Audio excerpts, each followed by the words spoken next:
Okay. All right, Zachary. I'm Thomas. Nice to meet you. We just ran into each other here out at the Essen House today, and we're just really impressed by this build. It's very unusual, very unique, and so it's really sparked our interest today. So tell me about it. I see a Mazda engine here under this very old 1949, I believe you told me. Yeah, it's a mid to early '49 Crosley. It's basically the mid-trim sedan that they had. For whatever reason, being a sedan, it still only had 2 doors. I never understood the reasoning for that. Sure. Yeah, it was just a little thing. It had slightly nicer interior with how they basically made the cloth seats, but then it still had the sliding doors, the sliding door windows instead of the roll-down windows. Nice. And then it didn't have the same little trim piece in the middle of the hood. They had 2 of them on the fancier ones right on top of the fender piece here. That's about the only difference. Are these aftermarket? Yeah, those were one of the early things. I had a friend of mine drop them off to me about a year or 2 before I even got this car, and he was like, "Oh, you'll find something cool to do with them." I thought I found something cool. Gives to it do kind of with a them. modern import. Oh, I yeah. like it. I like it. Nice.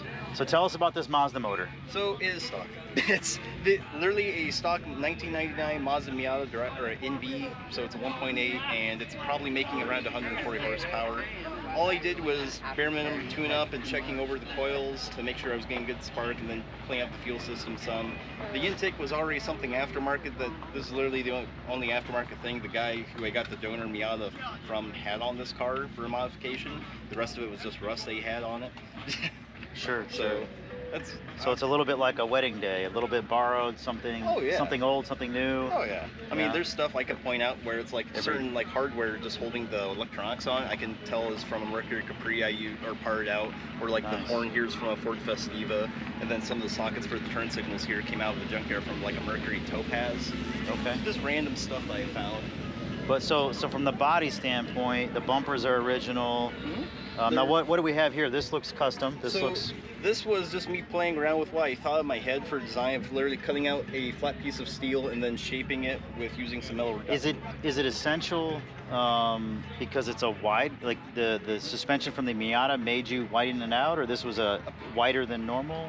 So the cars originally were 49 inches wide, Okay. and that was the whole thing with Crosley. Basically, they were originally an appliance store, and their door openings for the refrigerators were 49 inches wide. So they kept the cars this wide to sell them, push them through the same door. Okay. And part Interesting. of making this a good car for me to take, like I plan on taking this across the country. Okay. And I needed stability, and I needed some like tires that weren't like 12-inch rims. So I pushed the wheelbase probably 8 inches overall, mostly in the back. Okay. Well, towards the back of the car, and I think I pushed the front wheelbase forward about 2 inches. Okay. And the width is, I haven't measured it, but I believe with the fender flares being about 4 1/4 inches wide, we're looking at somewhere around, what is that, 58 inches wide now. And most of that is just from the suspension arm itself. I've cut and narrowed the subframes of the car that I used to get the modern suspension about 7 3/4 inches narrower, and then just re-welded everything, including the rack that I just made sure, I welded by hand and made sure it stayed square, and then just filed down any of the welds that were past any of the high spots for the rack. So overall, I made sure the car was still square and structurally sound. Sure. But the outer skin of these is from a Mercury Capri fender that was already dented up. So Originally it was an R12 rim. So then originally this had even smaller tires. oh yeah. So what was Okay. funny is with this being a 49.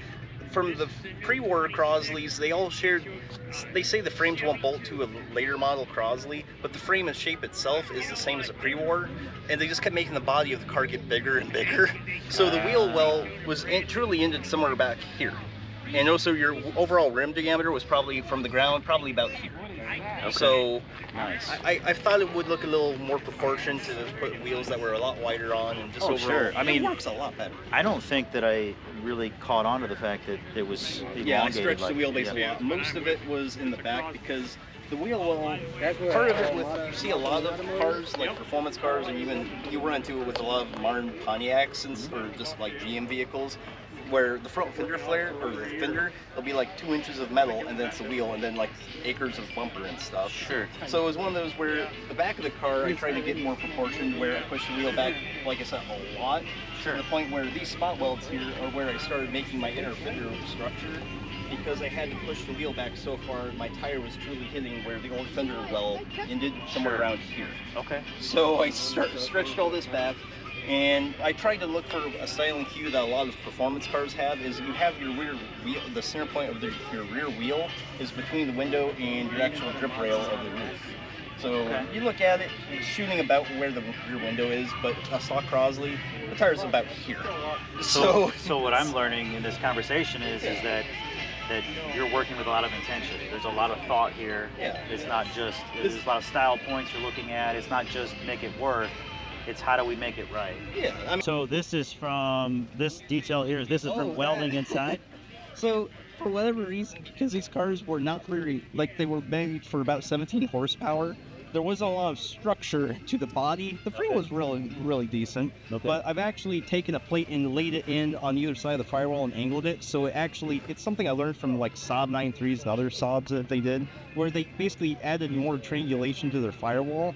So I tightened into the floor down here and welded over to the firewall and basically laid an angle at it to then basically tie into where I could, I got past my wheel well and then brought it forward with another triangle and then just welded up the actual factory spot where the firewall used to be. Okay. Part of this was just the fact, no matter what I did, this front tire got so big compared to a stock Crosley one. I wanted to make sure I had room for under compression or anything. It cleared. So Can we look at that from the inside? oh yeah. This door is a pain to open because of door gaskets, but I'll get it shown again. All right. I'm still slowly gluing the new door gasket on. Sure. But this is literally just some box I had in the way. Fun. You have to have a few parts to get home. Oh, we don't have cup holders designed yet, so I figured I would just have a muffler box trick. taillights are still original Crosley taillights, but I got them last year at the Wassian, like, Crosley Nationals. Okay. And that was before I even had any of the drivetrain put in the car, but I knew I needed to at least get those taillights because I thought it was a really cool little thing they did. Yeah. So they're just incandescent. They're not LED. They're still original, or? yeah, I mean, well, I forgot to mention, like, these cars originally were just a 6-volt car, and like the entire wiring harness I've replaced with the 12-volt system from the Miata I used. Okay. So you switch bulbs to 12-volt bulbs. Yeah, actually, it's a fun little trick.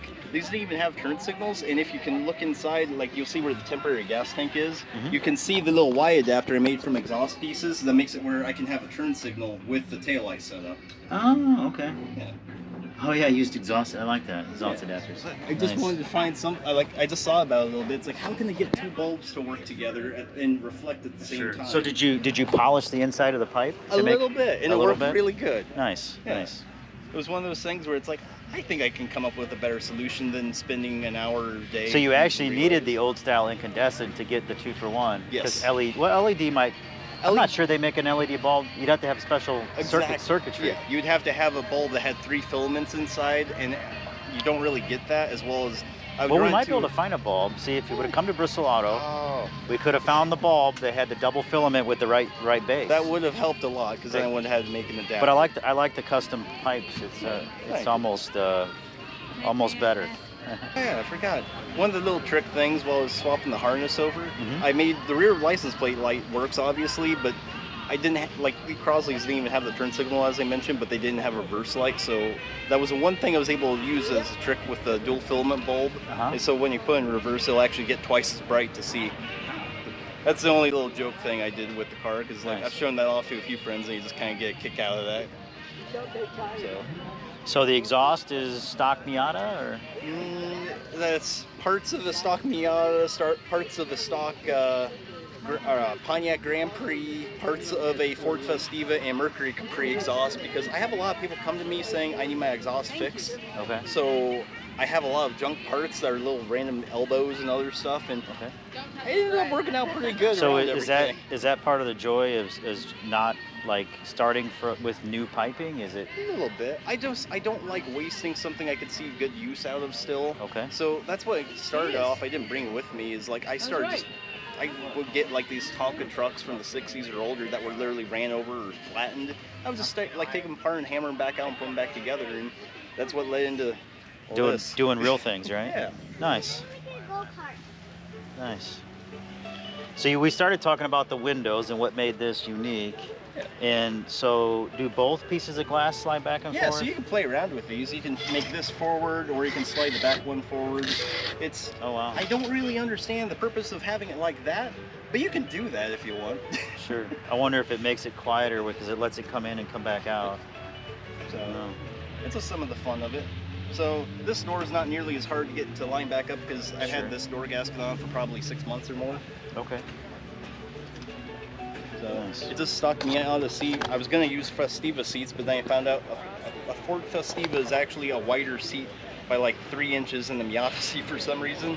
And it was really hard just getting this one to clear even the factory door pockets. And I wasn't gonna cut those out because I think that's most of my structure of the door. So underneath Oh, right here. Right, because Okay. underneath that cardboard's literally the backside of the outer skin of the door. Sure. There's just not a lot. But that's really great, though. I gotta say that this is kind of really unique. I don't know that I've ever seen a car, and that might have been of the era. I don't know, but well, there's just a lot of little cool. I mean, that was a about factory this. little heater core that these had, and that's a little bit of it. I had the room. I could have shoved that or the heater core like probably 6 inches forward, but it was a really cool piece, so I made it sure I could actually see that thing. So I actually made more room to work on the backside of the engine just because I wanted to have this closer to me to see. So one thing, like I asked, The gas pedal? Yeah. What do you mean? It's just one of those things where the gas pedal came from my grand uncle Bill, and he passed away just a little bit after I got that thing. Okay. And he was like 98. Oh wow. And that's where I told him what I was doing about this, and he was really excited about it. Or Nice. I didn't. Sorry. So what car was that on?